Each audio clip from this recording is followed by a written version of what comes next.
देखिए आज का क्वेश्चन है, Anupam limited company invited applications for issue of 8,000 equity shares of ₹10 each payable as ₹3 per share on application, ₹3 per share on allotment and balance on 2 calls of equal amounts. Applications were issued for 10,000 shares and allotment was made to all the applicants on pro rata basis, adjusting their surplus application money towards sums due on allotment. When allotment money was called up by the company, Mr. Kishore, one of the shareholder, did not pay allotment money on his 400 shares and his shares were immediately forfeited by the company. Remaining calls were made by the company after forfeiture of his shares and all other shareholders paid the entire amounts due on their shares. Past guarantees for issue and forfeiture of shares in the books of company. देखिए अनुपम limited company 8,000 shares issue करना चाहती थी और एक एक share का face value है 10 rupees और कंपनी ने इस 10 रुपीज़ को 4 इंस्टॉलमेंट में मंगवाया है। एप्लीकेशन के साथ ₹3 पर शेयर, अलॉटमेंट के साथ ₹3 पर शेयर और जो रिमेनिंग 4 रुपीज़ है उसको company 2 calls of equal amounts, मतलब फर्स्ट कॉल पे ₹2 और सेकंड एंड फाइनल कॉल पे ₹2 मंगवा रही है। और कंपनी को एप्लीकेशन जो मिले 10,000 शेयर्स के लिए मिले, मतलब इशू फुली सब्सक्राइब नहीं हुआ, ओवर सब्सक्राइब हो गया। ठीक है, कंपनी इशू करना चाहती थी 8,000 शेयर्स और एप्लीकेशन प्राप्त हुए कंपनी को 10,000 शेयर्स के लिए। इसका अर्थ यह है कि इशू ओवर सब्सक्राइब हो गया 2,000 शेयर्स से और कंपनी ने 10,000 शेयर्स के एप्लीकेंट को प्रोराटा बेसिस पे 8,000 शेयर्स अलॉट कर दिए। वहाँ लिखा है allotment was made to all the applicants on pro rata basis. और प्रोराटा अलॉटमेंट के कारण उनका जो एप्लीकेशन मनी एक्सेस हो रहा था, क्योंकि सारे शेयर होल्डर्स ने अप्लाई 10,000 शेयर्स के लिए किया था तो एप्लीकेशन मनी भी 10,000 शेयर्स का भेजा होगा, जबकि कंपनी ने उनको अलॉट किया केवल 8,000 शेयर्स। तो जो 2,000 शेयर्स का उनका एप्लीकेशन मनी एक्सेस हो रहा था उसको कंपनी ने उन पर जो अलॉटमेंट मनी ड्यू हो रहा था उसमें एडजस्ट कर दिया, ऐसा यहाँ क्वेश्चन में दिया हुआ है। अब यहाँ इस क्वेश्चन में ये भी दिया है कि जब कंपनी ने अलॉटमेंट मनी मंगवाया तब एक शेयर होल्डर है मिस्टर किशोर, उन्होंने अपने 400 शेयर्स का अलॉटमेंट मनी कंपनी को पे नहीं किया और कंपनी ने इमीडिएटली उनके शेयर्स फॉरफिट कर दिए। मतलब तुरंत जैसे ही उन्होंने अलॉटमेंट मनी पे नहीं किया, अलॉटमेंट मनी का जो इंस्टॉलमेंट था उसके तुरंत पश्चात उनके शेयर्स फॉरफिट कर दिए गए। ठीक है, आगे राह नहीं देखी कंपनी ने और उनके शेयर्स फॉरफिट करने के पश्चात फिर जो फर्स्ट एंड सेकंड कॉल है वो कंपनी ने मिस्टर किशोर के शेयर्स फॉरफिट करने के पश्चात कॉल अप किया। उस शेयर होल्डर से कंपनी ने फर्स्ट और सेकंड एंड फाइनल कॉल मंगवाया और मिस्टर किशोर के अलावा सारे शेयर होल्डर ने इंटायर अमाउंट्स कंपनी को पे किए हैं। ठीक है, other share holders paid entire amount due on their shares. इसका मतलब बाकी सभी शेयर होल्डर्स ने कंपनी को सारे इंस्टॉलमेंट पे किए, केवल मिस्टर किशोर है जिन्होंने अपने 400 शेयर्स का अलॉटमेंट मनी पे नहीं किया था, जिनके शेयर्स कंपनी ने तुरंत फॉरफिट कर दिए थे। और अब इस केस में आपको जर्नल एंट्रीज पास करना है, इशू ऑफ शेयर्स के भी और मिस्टर किशोर के शेयर्स के फॉरफिचर के भी। अब देखिए यहाँ पे कहा जा रहा है कि मिस्टर किशोर ने अपने 400 शेयर्स का अलॉटमेंट मनी नहीं पे किया, इसलिए उनके शेयर्स फॉरफिट किए गए। अब मिस्टर किशोर के 400 शेयर्स पे जितना अलॉटमेंट मनी ड्यू हो रहा था वो पूरा अलॉटमेंट मनी उन्होंने पे नहीं किया, ऐसा नहीं कहा जा सकता, क्योंकि देखिए यहाँ सभी शेयर होल्डर्स को प्रोराटा अलॉटमेंट हुआ है। सारे शेयर होल्डर ने अप्लाई ज़्यादा शेयर्स के लिए किया था और कंपनी ने अलॉट कम किए, तो फिर मिस्टर किशोर भी तो उनमें में से एक है, तो नेचुरली उसने भी अप्लाई ज़्यादा शेयर्स के लिए किया होगा और उसको कंपनी ने अलॉट कम शेयर्स किए। जितने शेयर्स के लिए अप्लाई किया उतने शेयर अलॉट नहीं किए, तो उसका भी कुछ ना कुछ एक्सेस एप्लीकेशन मनी होगा।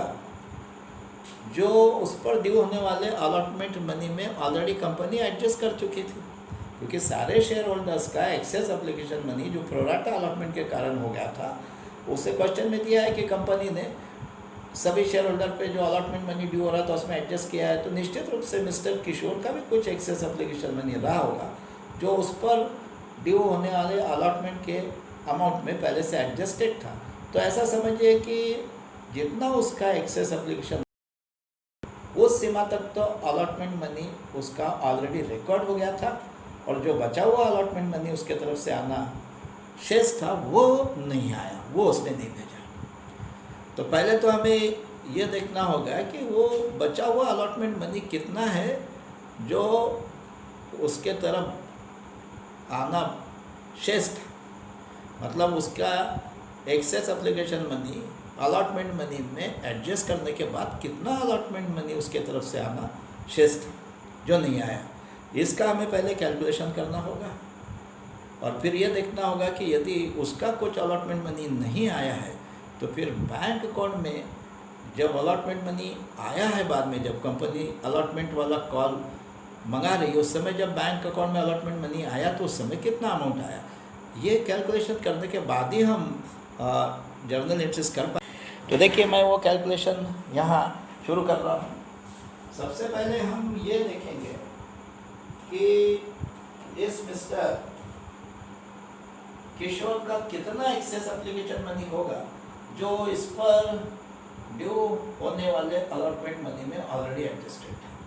ठीक है, उसके लिए हमें क्या करना होगा, हमें ये देखना होगा पहले कि अप्लाई कितने शेयर्स के लिए किया, क्योंकि यहाँ उसे शेयर्स अलॉट कितने किए गए ये तो दिया है, और निश्चित रूप से यदि प्रोराटा अलॉटमेंट हुआ था उससे भी तो उसने अप्लाई तो ज़्यादा शेयर्स के लिए किया होगा, और जितने शेयर्स के लिए अप्लाई किया उतने शेयर्स का एप्लीकेशन मनी भेजा होगा, जबकि कंपनी ने उसको अलॉट किए उससे कम शेयर्स।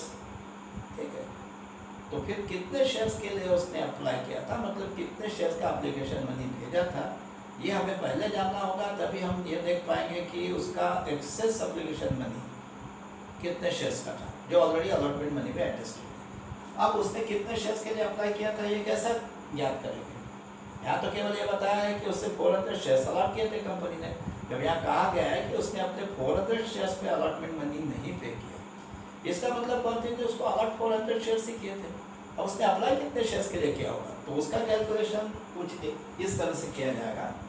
देखिए यहाँ सभी शेयर होल्डर्स को प्रोराटा अलॉटमेंट हुआ है, तो मिस्टर किशोर को भी प्रोराटा अलॉटमेंट हुआ था, तो हम यहाँ पहले वर्किंग नोट में ये रिक्वायर्ड कैलकुलेशंस जो है वो पूरे कर लेंगे। देखिए वर्किंग नोट में मैं यहाँ पहले लिख रहा हूँ calculation of number of shares applied by किशोर। किशोर ने कितने शेयर के लिए अप्लाई किया यह जानना पहले जरूरी है, तभी पता कर पाएंगे कि उसका कितने शेयर का एप्लीकेशन मनी एक्सेस हुआ। और उसके लिए क्या करेंगे, देखिए मैं यहाँ लिखता हूँ अप्लाइड और यहाँ लिखूंगा अलॉटेड, और टोटल कंपनी के पास जितने शेयर्स के लिए एप्लीकेशन आए, मतलब पब्लिक ने टोटल जितने शेयर्स के लिए अप्लाई किया वो मैं यहाँ अप्लाइड के नीचे लिख दूंगा टोटल अप्लाइड 10,000, और कंपनी ने ये 10,000 शेयर्स के लिए अप्लाई करने वाले एप्लीकेंट्स को प्रोराटा बेसिस पे अलॉट की है टोटल 8,000 शेयर, तो टोटल अलॉटेड 8,000 शेयर। अब ये जो किशोर है ये इन्हीं में से एक है, ये जो 10,000 शेयर्स के लिए अप्लाई करने वाले लोग हैं जिनको केवल कंपनी ने प्रोराटा बेसिस पे 8,000 शेयर्स अलॉट किए, मिस्टर किशोर भी इन्हीं में से एक है। अब इस किशोर को कितने शेयर अलॉट किए वो तो दिया है, और वो है 400, लेकिन इसने कितने शेयर्स के लिए अप्लाई किया होगा वो नहीं दिया, यानी नंबर ऑफ शेयर अप्लाइड नहीं दिया। तो हम ऐसा मान लेते हैं कि let the number of shares applied by Kishore be x, मतलब उसने जो जितने शेयर्स के लिए अप्लाई किया है वो ऐसा हम मान लेते हैं कि let the number of shares applied by Kishore be x. तो ये किशोर के नाम के सामने अप्लाइड की है, नीचे हम लिख देंगे एक्स, यानी हमने ऐसा मान लिया कि उसका नंबर ऑफ शेयर अप्लाइड है एक्स। और अब इस एक्स का हम वैल्यू ज्ञात कर लेंगे तो हमें पता चल जाएगा कि मिस्टर किशोर ने कितने शेयर्स के लिए अप्लाई किया था। अब इस एक्स का value, how to find out the value of this x. अब इस x का और ये 8000 का क्रॉस मल्टीप्लिकेशन करेंगे और ये 10000 का और ये 400 का क्रॉस मल्टीप्लिकेशन करेंगे। अब यदि इस x का और 8000 का हम क्रॉस मल्टीप्लिकेशन करते हैं तो वो हो जाएगा 8000x और ये 10000 और 400 का क्रॉस मल्टीप्लिकेशन 10000 इंटू 400। इसका मतलब ये इक्वेशन कैसा हो गया, 8000x is equal to 10,000 into 400. Therefore x is equal to 10,000 into 400 divided by 8000। अब इसको कैलकुलेट करेंगे तो x का वैल्यू मिल जाएगा हमें।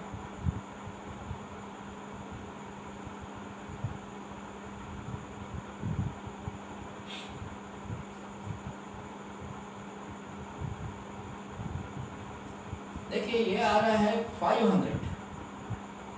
अगर हम इसका कैलकुलेशन करते हैं तो ये कैलकुलेशन के बाद x का वैल्यू आ रहा है 500।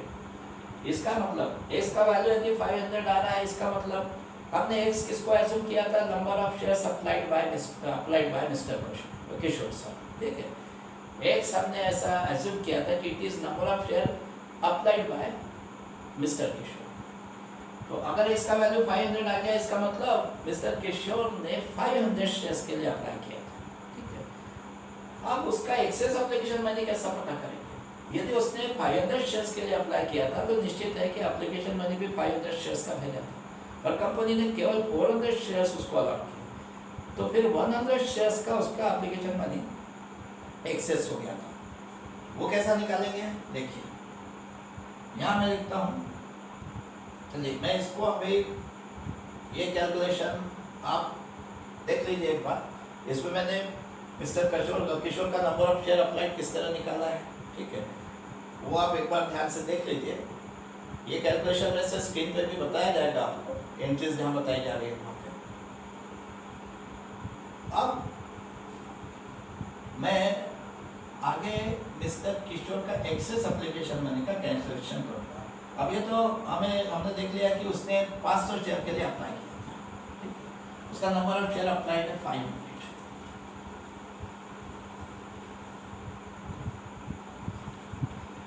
अब उसका एक्सेस एप्लीकेशन मनी कैसा निकालेंगे,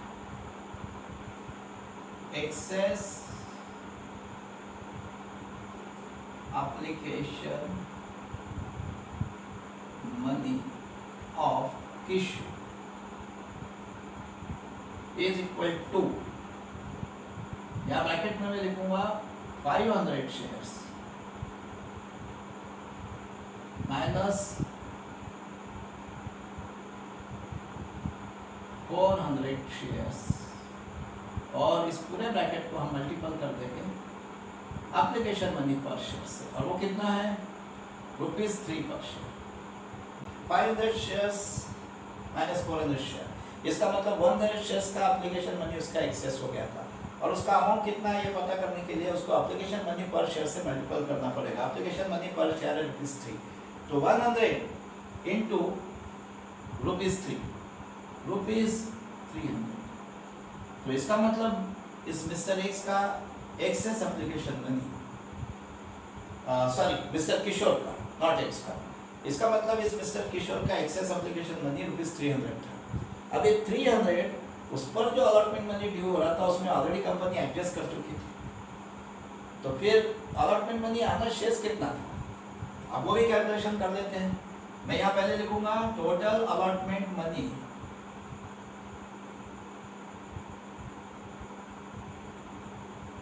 ड्यू ऑन किशोर। अब वो उस पर अलॉटमेंट मनी ड्यू कितना होगा, जितने शेयर्स कंपनी ने अलॉट किए उतने का अलॉटमेंट मनी ड्यू होगा। उसको कंपनी ने अलॉट किया ओनली 400 शेयर्स, तो 400 shares into allotment money per share है ₹3, तो into ₹3, 400 shares into ₹3, वो हो रहा है 1200 ₹1200, ठीक है। और अब उस पे अलॉटमेंट मनी टोटल ड्यू हो रहा था 1200 पर, आपने देखा कि उसका एक्सेस एप्लीकेशन मनी 300, ये कंपनी ने ऑलरेडी उस पर ड्यू होने वाले अलॉटमेंट मनी में एडजस्ट किया है। तो ऐसा मान लो कि इस 1200 में से ₹300 अलॉटमेंट मनी तो उसके एक्सेस एप्लीकेशन मनी से ऑलरेडी रिकॉर्ड हो गया था, तो जो बचा हुआ 900 था वो आना बाकी था, जो नहीं आया। तो हम यहाँ लिखेंगे minus is excess application money already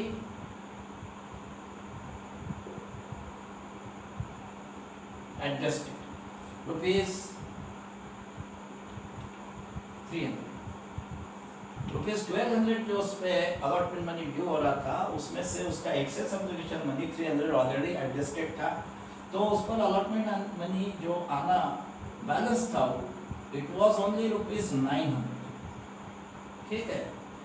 तो 900 ही उसके तरफ बैलेंस था अलॉटमेंट मनी जो नहीं आया, तो इसको हम यहाँ लिख देंगे अनपेड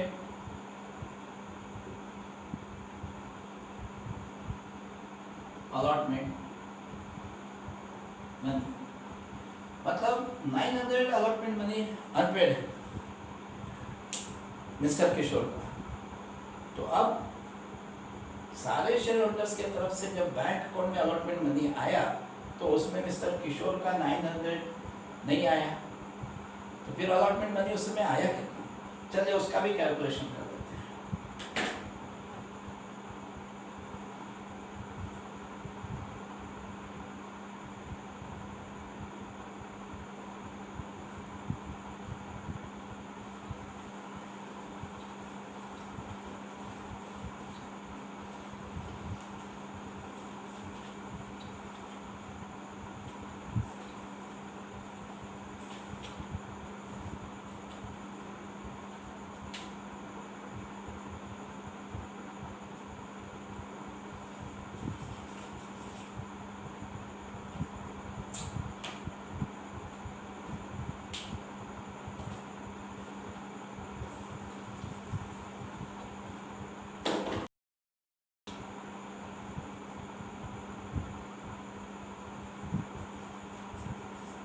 देखिए total allotment money due on all share holders, सभी शेयर होल्डर्स पे अलॉटमेंट मनी ड्यू कितना था ये देखेंगे पहले।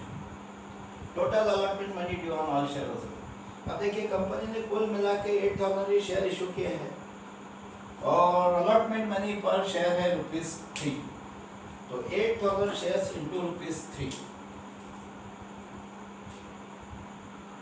8000 शेयर्स इंटू ₹3, सभी शेयर होल्डर पे total 8000 into 3 ₹24,000 allotment money due. अब इसमें से क्योंकि सारे एप्लीकेंट्स को यहाँ प्रोराटा अलॉटमेंट किया गया था, तो सभी शेयर होल्डर का 2000 शेयर्स का एप्लीकेशन मनी एक्सेस हुआ था, जो कंपनी वहाँ बताया गया क्वेश्चन में कि जिसको कंपनी ने ऑलरेडी सारे शेयर होल्डर पे जो अलॉटमेंट मनी ड्यू हो रहा है उसमें एडजस्ट कर दिया था, तो उतना तो अलॉटमेंट मनी समझ लीजिए ऑलरेडी रिकॉर्ड हो गया था, और सारे शेयर होल्डर की तरफ से केवल जो बचा हुआ अलॉटमेंट मनी है वही आने वाला था। अब वो सारे शेयर होल्डर का एक्सेस एप्लीकेशन मनी कितना था जो कंपनी ने एडजस्ट किया था अलॉटमेंट मनी, उसको हम यहाँ माइनस कर देंगे, minus excess application money of all share holders already adjusted,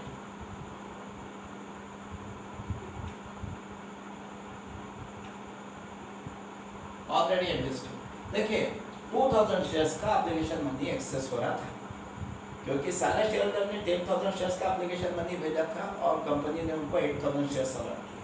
2000 shares का एप्लीकेशन मनी एक्सेस था और एप्लीकेशन मनी पर शेयर है ₹3। 2000 इंटू ₹3, 6,000 रुपीज सबका एक्सेस एप्लीकेशन मनी था, जो ऑलरेडी इस अलॉटमेंट मनी में एडजस्ट कर दिया गया था 6,000। तो इसका मतलब सारे शेयर होल्डर पे आना केवल 18,000 ही बकाया था। 24,000 में से 6,000 excess application money already adjusted, और इस 18,000 में से अब हमने देखा कि इस मिस्टर किशोर का कितना allotment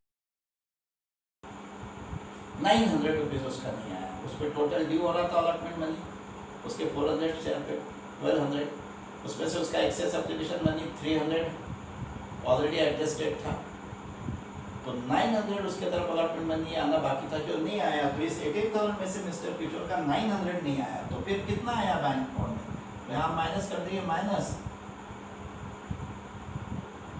unpaid allotment money of Kishore 900। 18,000 में से 900 अगर किशोर का नहीं है तो इसका मतलब केवल 17,100 रुपीज आया है। ठीक है, बैंक अकाउंट में इसको हम लिख देंगे amount received in bank account on allotment. ठीक है, amount received in bank account और अलॉटमेंट। अलॉटमेंट जब मंगाया कंपनी ने उस समय बैंक अकाउंट में केवल 17,100 आया। चलिए, ये कैलकुलेशन जो आवश्यक थे जर्नल एंट्रीज से पहले वो हमने कर लिए। अब इसके बाद हम जर्नल एंट्रीज की शुरुआत करेंगे।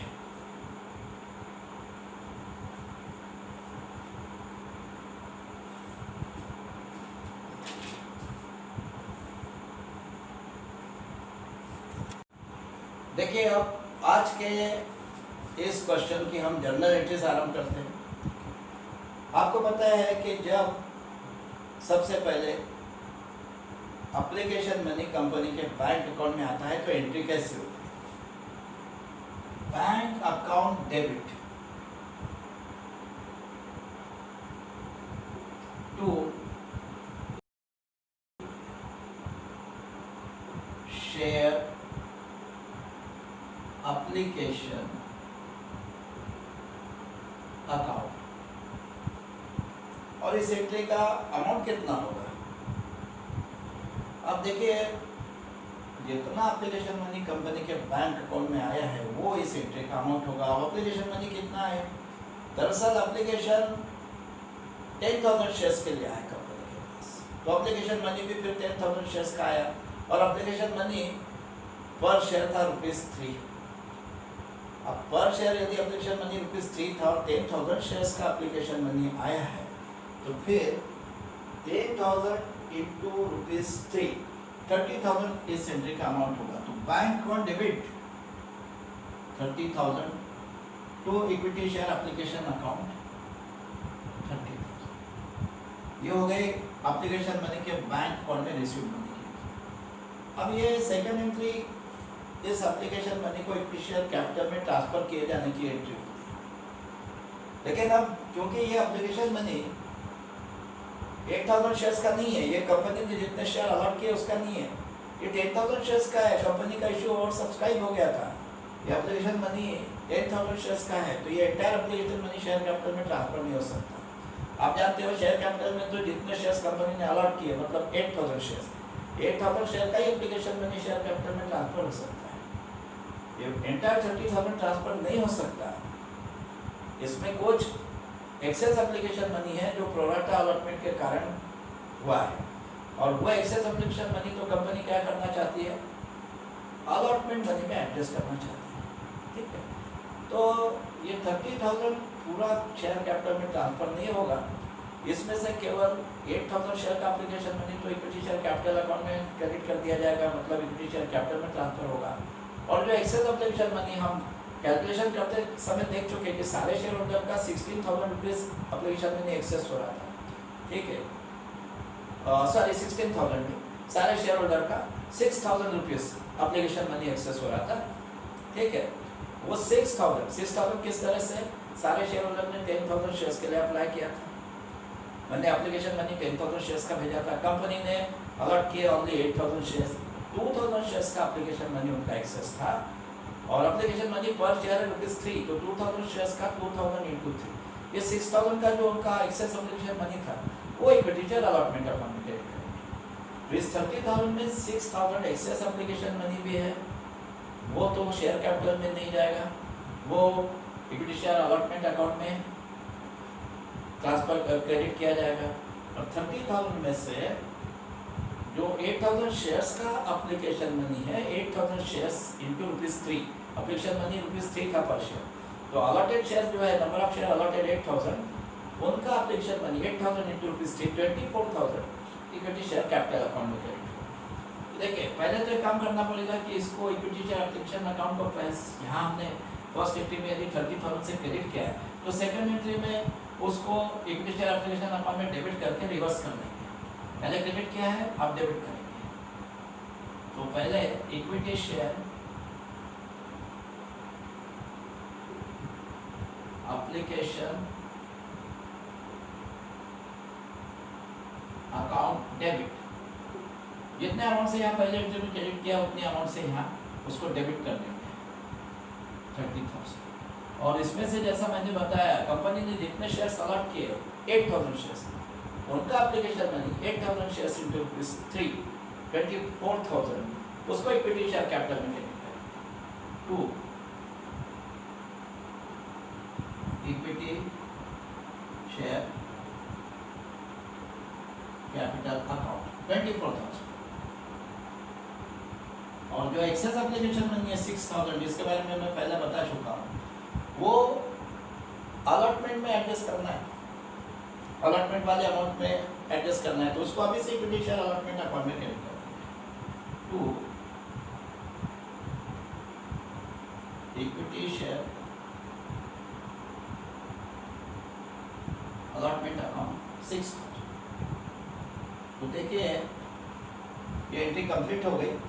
इक्विटी शेयर एप्लीकेशन अकाउंट में 30,000 to equity share capital account 24,000 to equity share allotment account 6,000। ये 30,000 डेबिट में और 24,000 6,000 क्रेडिट में, इनके टोटल भी देखिए 24,000 प्लस 6,000 30,000 हो गए, डेबिट में 30,000 क्रेडिट में 30,000। इसका मतलब ये एप्लीकेशन मनी के डिस्पोजल की एंट्री हमारी करेक्ट। तो देखिए आप एप्लीकेशन मनी बैंक अकाउंट में जब आया उसकी एंट्री हो गई, उसका डिस्पोजल जब हमने किया मतलब उसमें से कुछ शेयर कैपिटल में ट्रांसफर किया, कुछ इक्विटी शेयर अलॉटमेंट अकाउंट में एडजस्ट किया, उसकी भी एंट्री हो गई। अब इसके बाद अलॉटमेंट मनी ड्यू की एंट्री, वो कैसी होती है? Equity share allotment account debit to equity share capital. चलिए मैं वो यहाँ इक्विटी शेयर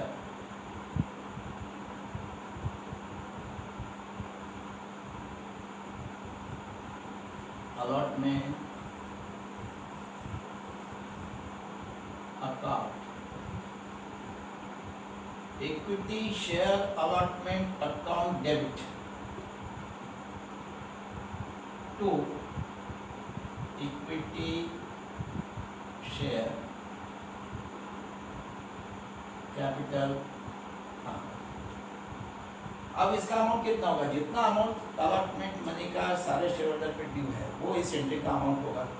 अब हमने 8,000 शेयर्स इशू किया है और अलॉटमेंट मनी पर शेयर है ₹3, तो 8,000 इंटू ₹3, 24,000 इस एंट्री का अमाउंट होगा। Equity share allotment account debit 24,000 to equity share capital account 24,000। यह हो गया अलॉटमेंट मनी ड्यू की एंट्री। अब जब अलॉटमेंट मनी बैंक अकाउंट में आएगा तब कैसी एंट्री होती है?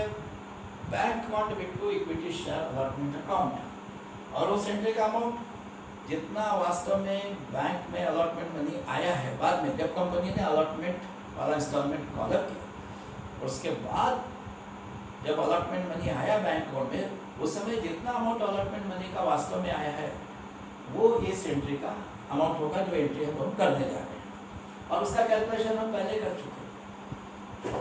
उस समय बैंक अकाउंट में केवल 17,100 ही आया। किस तरह से? मिस्टर किशोर का 900 अलॉटमेंट मनी नहीं आया, जिसका कैलकुलेशन हम पहले कर चुके हैं। और सारे शेयर होल्डर पे हमने देखा अलॉटमेंट मनी ड्यू हो रहा था 24,000। अब इसमें से सभी शेयर होल्डर का एक्सेस एप्लीकेशन मनी 6,000 पहले से एडजस्टेड था, तो केवल 18,000 ही आना बाकी था। उसमें से मिस्टर किशोर का 900 नहीं आया, यानी 18,000 आना बाकी था, 900 नहीं आया, मतलब 17,100 ही आया। वो कैलकुलेशन हम पहले कर चुके हैं। बस वो हमारे इस एंट्री का अमाउंट होगा, ठीक है, जो हम करने जा रहे हैं।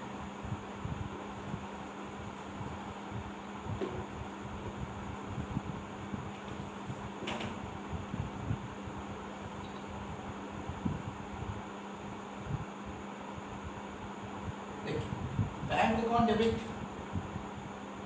17,100 to equity share allotment account 17,100। लेकिन ये एंट्री करते समय हमने ऐसा सोचा कि कंपनी कोई कॉल्सिनियस अकाउंट मेंटेन नहीं करती है। और यदि कंपनी कॉल्सिनियस अकाउंट मेंटेन करती है तो फिर अल्टरनेटिव एंट्री कैसी होगी? देखिए, alternative entry if company maintains calls in arrears account,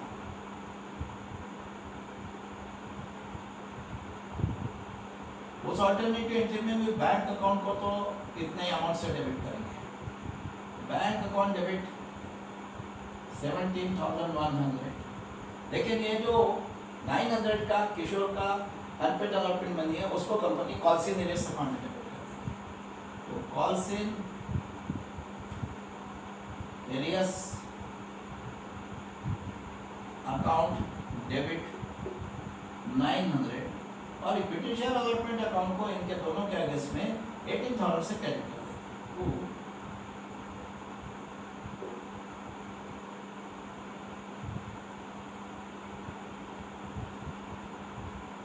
equity share allotment account 18,000।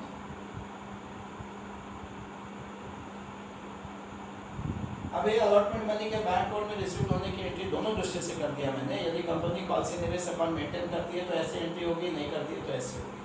अब अलॉटमेंट मनी बैंक में रिसीव होने के दोनों एंट्रीज होने के बाद अब वहाँ कहा गया है कि जो मिस्टर किशोर है जिसने अलॉटमेंट मनी पे नहीं किया, उसके शेयर्स इमीडिएटली अलॉटमेंट के बाद ही फॉरफिट कर दिए गए। तो अब उसके शेयर के फॉरफिटर की एंट्री पहले करना पड़ेगा, क्योंकि फर्स्ट और सेकंड कॉल तो कंपनी ने उसके शेयर फॉरफिट करने के बाद बचे हुए शेयर होल्डर से ही मंगाया।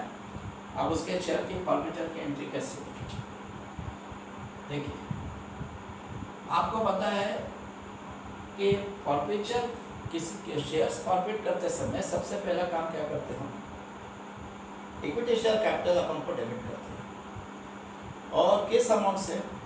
ये जो शेयर्स फॉरफिट किए जा रहे हैं, इन शेयर्स को, नंबर ऑफ शेयर फॉरफिटेड को amount called up per share up to the stage of forfeiture excluding premium, इससे मल्टीपल करते हैं।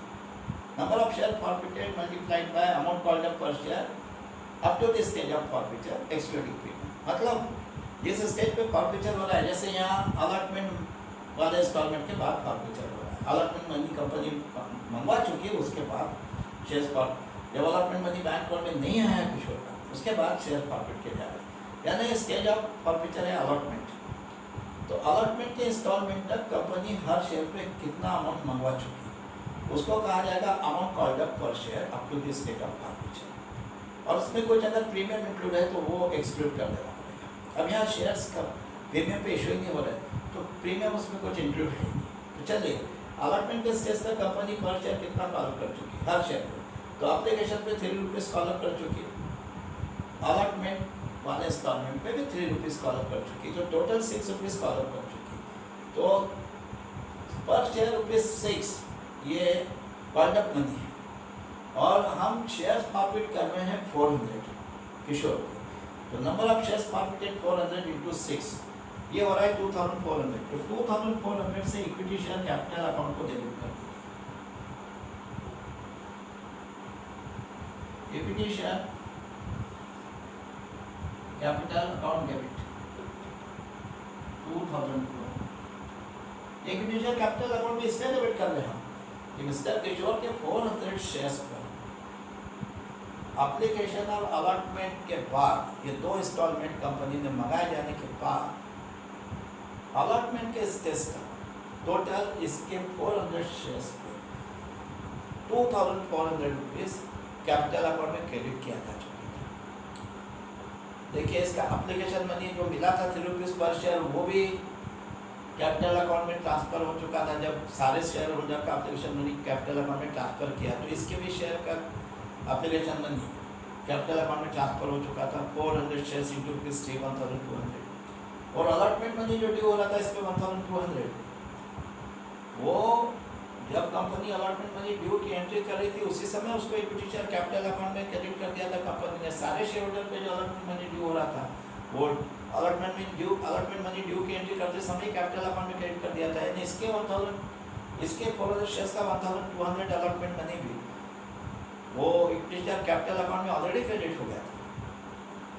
तो एप्लीकेशन मनी 1200 और अलॉटमेंट मनी 1200, टोटल इसके 400 शेयर पे 1200 प्लस 1200 2400 शेयर कैपिटल में क्रेडिट हो चुका था, जिसको रिवर्स करना पड़ रहा है वहाँ से, क्योंकि इसके शेयर्स अगर फॉरफिट किए जा रहे हैं, इसके शेयर्स का अलॉटमेंट कैंसिल किया जा रहा है, शेयर्स वापस ले लिए जा रहे हैं, तो इसके शेयर का स्टेटस अनइश्यूड जैसा हो गया। पहले इशू किए थे, अब उनको वापस ले लिया, और अनइश्यूड शेयर्स का अमाउंट शेयर कैपिटल में नहीं रखा जा सकता, इसलिए वहाँ से रिवर्स किया जा रहा है। पहले क्रेडिट किया था वहाँ, तो अब उसको इक्विटी शेयर कैपिटल अकाउंट में डेबिट करके हम रिवर्स कर रहे हैं। ठीक है, इक्विटी शेयर कैपिटल अकाउंट भी 2400। इसके बाद के स्टेप, अब अगर कंपनी शेयर फॉरफिटेड, ये सब इस कंपनी ये जो शेयर्स है, ये अगर कंपनी ने प्रीमियम पे इशू किए होते तो फिर जो प्रीमियम का अमाउंट है वो भी देखना पड़ता था कि ये जो शेयर होल्डर है किशोर, जिसके पास 400 शेयर है, उसका प्रीमियम का अमाउंट अनपेड है या पेड है। यदि अनपेड प्रीमियम है तो उसको भी सेक्रेटरी प्रीमियम अकाउंट में डेबिट करना पड़ता है, पेड है तो नहीं किया जाता। पर उसके बारे में सोचने की आवश्यकता यहाँ इसलिए नहीं है कि ये शेयर्स प्रीमियम पे इशू नहीं है। चलिए, तो इसके बाद के स्टेप क्या है, अब ऐसे फॉरफिटेड शेयर्स पे जो कुछ भी थोड़ा बहुत अमाउंट पे हो चुका है, कंपनी को मिल चुका है, उससे फॉरफिटेड शेयर्स अकाउंट में क्रेडिट करना पड़ता है। अब ये 400 शेयर्स जो है मिस्टर किशोर के, इसमें अमाउंट पे कितना हुआ, उसने he has paid only application money, allotment money तो पे ही नहीं किया उसने, और उसके बाद तो उसके शेयर ही फॉरफिट हो गए। फर्स्ट और सेकंड कॉल तो मंगाया भी नहीं कंपनी ने, तो केवल उसने एप्लीकेशन मनी पे किया था अपने शेयर पर, और एप्लीकेशन मनी पर शेयर था ₹3। पर आप जानते हो कि उसको प्रोराटा अलॉटमेंट हो, और इसलिए उसने सिर्फ 400 शेयर्स का ही एप्लीकेशन मनी पे नहीं किया था। हम इसके पहले कैलकुलेशन करके देख चुके कि असल में उसने अप्लाई किया था 500 शेयर्स के लिए, और यदि अप्लाई 500 शेयर्स के लिए किया था तो एप्लीकेशन मनी भी 500 शेयर्स का भेजा था उसने। 500 शेयर्स इंटू ₹3, 1500, और 1500 कंपनी पूरा रख चुकी। इस तरह 1500 उसका टोटल पेड अप अमाउंट है, और ये निकालने के लिए इतना डिटेल में जाने की भी आवश्यकता नहीं है, मैंने तो आपको समझाने के लिए बताया। ऐसे समय में केवल इतना सोचना है कि यदि उसको प्रोराटा अलॉटमेंट हुआ था तो उसने जितने शेयर्स को अलॉट किए उतने का ही एप्लीकेशन मनी नहीं भेजा था, उसने एप्लीकेशन मनी ज़्यादा शेयर्स का भेजा था। और इसके लिए हमने पहले कैलकुलेशन किया कि उसने अप्लाई 500 शेयर्स के लिए किया था, हमने इसका नंबर ऑफ शेयर अप्लाइड ज्ञात किया था, उसने अप्लाई 500 शेयर्स के लिए किया था, इसका मतलब 500 शेयर्स का ही एप्लीकेशन मनी उसने भेजा था, और वो हो रहा था 500 शेयर्स इंटू ₹3, 1500, और वो 1500 पूरा कंपनी रख चुकी, तो इसका मतलब उसका पेड अप अमाउंट 1500 है। ठीक है, जितना अमाउंट उसने पे किया 1500 पे किया, तो पूरा 1500 हम फॉरफिटेड शेयर्स अकाउंट में क्रेडिट करेंगे। टू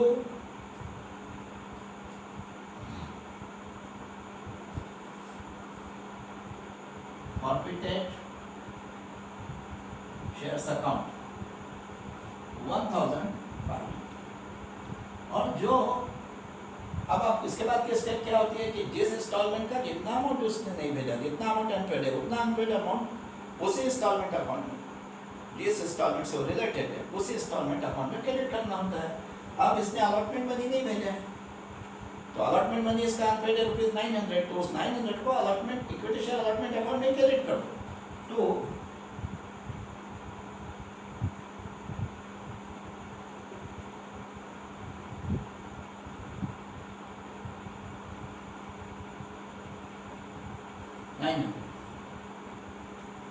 तो देखिए एंट्री कैसी हो गई, इक्विटी शेयर कैपिटल अकाउंट में 2400 to 4.2 to forfeited shares account 1500 to equity share allotment account 900। Equity share capital account में 2400 to forfeited shares account 1500 to equity share allotment account 900। ये हो गए आपके फॉर्फीचर की एंट्री। लेकिन ये फॉर्फीचर की एंट्री इस दृष्टि से हुई कि कंपनी ने उसका अनपेड अलॉटमेंट मनी 900 कॉल से नियरेस्ट में ट्रांसफर नहीं किया। अब यदि वो कॉल से नियरेस्ट अकाउंट में ट्रांसफर कर दिया वो कंपनी ने, मतलब कंपनी कॉल से नियरेस्ट अकाउंट मेंटेन करती हो, तो इस फॉर्फीचर के भी अल्टरनेटिव एंट्री। और वो कैसी होगी देखिए,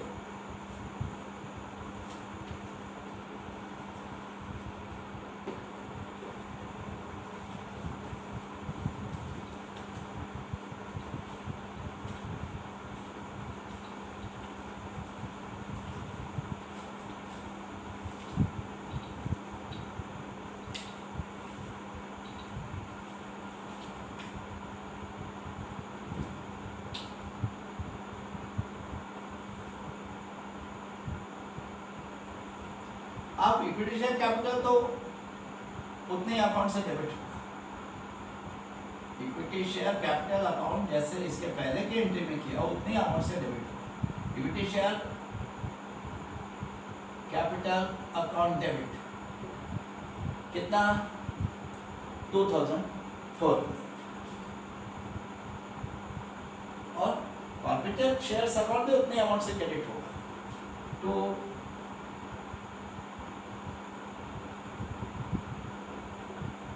फॉर्फीटेड शेयर्स अकाउंट 1500।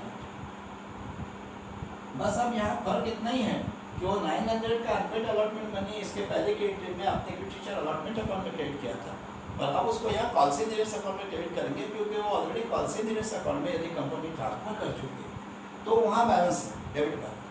तो कॉल से नियरेस्ट अकाउंट को आप क्लोज करने के लिए कॉल से नियरेस्ट अकाउंट क्रेडिट करेंगे, क्योंकि वो 900 यदि कॉल से नियरेस्ट अकाउंट में डेबिट बैलेंस दिख रहा है और वो आने भी नहीं वाला, उस आदमी के शेयर से फॉरफिट किए जा चुके हैं, तो 900 आने भी नहीं वाला, तो आप कॉल से नियरेस्ट अकाउंट को 900 से क्रेडिट करके क्लोज कर देना होगा। तो अब वो 900 जो आप पहले इक्विटी शेयर अलॉटमेंट अकाउंट में क्रेडिट कर चुके थे उसको आप कॉल से नियरेस्ट अकाउंट में क्रेडिट करेंगे।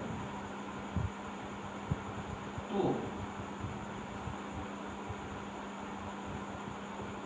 कॉल से वेरियस अकाउंट 900।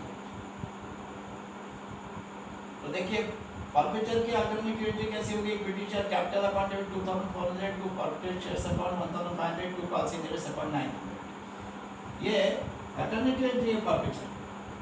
आप दोनों एंट्री नहीं, आपको दोनों में से इसके पहले वाले करो या ये, यदि कंपनी कॉल से नियरेस्ट अकाउंट मेंटेन नहीं करती है तो इसके पहले वाली एंट्री होगी, यदि कॉल से नियरेस्ट अकाउंट मेंटेन करती है तो ये एंट्री होगी। मैं यहाँ लिख देता हूँ इसे, this is alternative entry.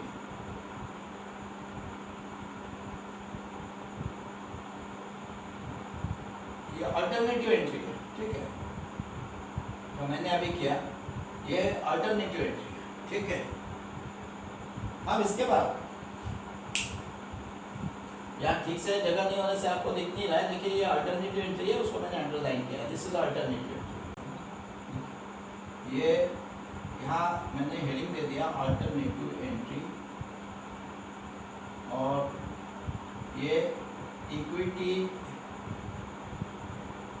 Share capital account debit, ठीक है। Alternative entry equity share capital account debit 2400 to forfeited share account 1500 to call से नियरेस्ट अकाउंट 900। ये हो गई फॉर्फीचर की अल्टरनेटिव एंट्री इस दृष्टि से कि कंपनी ने ये अनपेड अलॉटमेंट मनी 900 कॉल से नियरेस्ट अकाउंट में ट्रांसफर कर दिया। अब ये शेयर्स इसके प्रॉफिट हो गए किशोर के।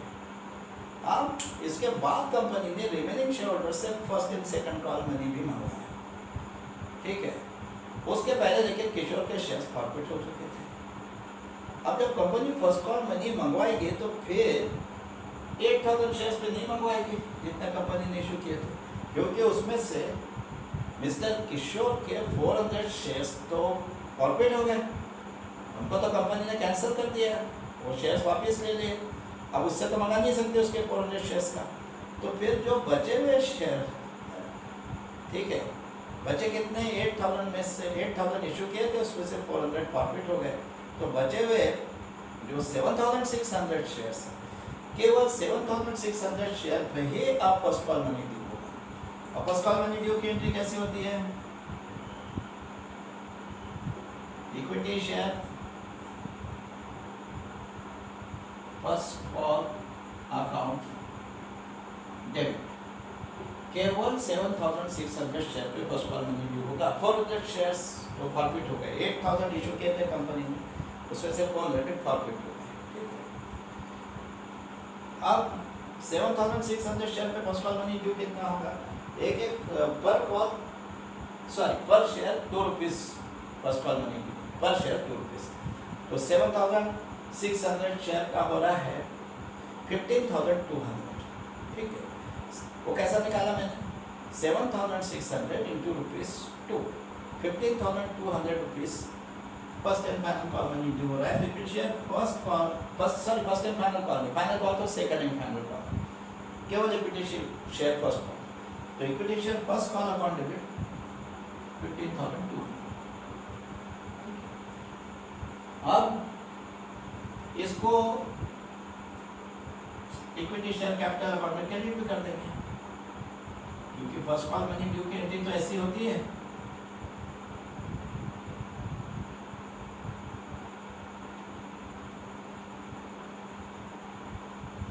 Equity share first call account में 15200, तो इक्विटी शेयर कैपिटल अकाउंट 15200, ठीक है। अब जब first call money bank account में आएगा, ये फर्स्ट कॉल मनी ड्यू की एंट्री हो गई। अब फर्स्ट कॉल मनी तो ये पूरा बैंक अकाउंट में आया है, इसके बाद किसी मिस्टर किशोर ने अलॉटमेंट मनी नहीं दिया था, उसके बाद उसके शेयर तो प्रॉफिट कर दिए, उससे हमने फर्स्ट कॉल मनी मंगाया भी नहीं। अब जो बचे हुए शेयर होल्डर है उससे कंपनी ने जब फर्स्ट कॉल और second and final call money आया तो वो तो दिया है क्वेश्चन में कि हर किसी ने पूरा अमाउंट पे किया है, तो ये फर्स्ट कॉल मनी पूरा आया है बैंक अकाउंट में। अब first call money bank account में आता है तो एंट्री कैसे होती है? Bank account debit 15200 to equity share first call account 15200। चलिए, ये first call money bank account में आने की भी एंट्री होगी। बैंक अकाउंट में 15200 to equity share first call account 15200। अब फर्स्ट कॉल मनी ड्यू की भी एंट्री हो गई, फर्स्ट कॉल मनी के बैंक अकाउंट में रिसीव होने की एंट्री हो गई। अब second and final call money due होने की, second and final call money भी केवल 7600 शेयर्स पे ही मंगाएगी कंपनी। अब केवल 7600 शेयर्स ही बचे हैं, 8000 शेयर्स इशू किए थे, उसमें से किशोर के 400 शेयर्स कंपनी ने प्रॉफिट कर दिए, तो केवल 7600 शेयर बचे, उनके ऊपर second and final call money भी मंगाया जाएगा। और सेकंड एंड फाइनल कॉल पे भी रुपीस के ऊपर शेयर ड्यू है, तो एग्जैक्टली अमाउंट इतना ही ड्यू होगा 15200, ठीक है। सेकंड एंड फाइनल कॉल का भी इतना ही ड्यू होगा। तो second and final call money due की एंट्री कैसे होती है?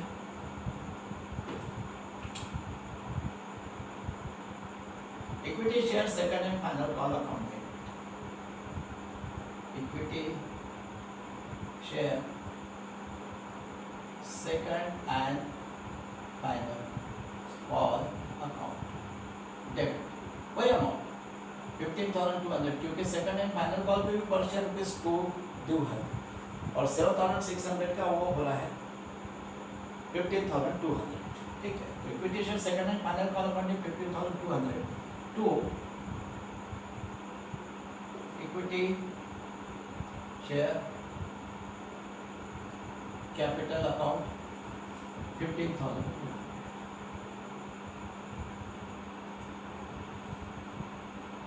ठीक है, ये हो गई second and final call money के ड्यू होने की एंट्री।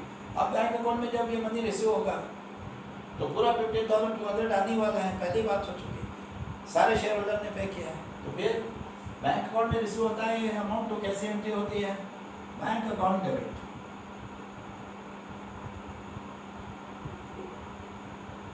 $15,200 ये पूरा है to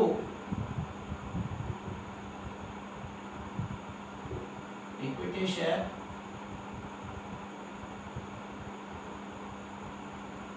second and final call account. ठीक है, bank account debit 15,200 to equity share second and final call account 15,200।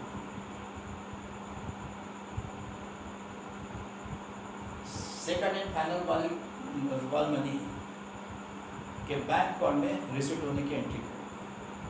Second and final call money due की भी एंट्री हो गई, second and final call money bank account में जब receive होगा उसकी भी एंट्री हो गई।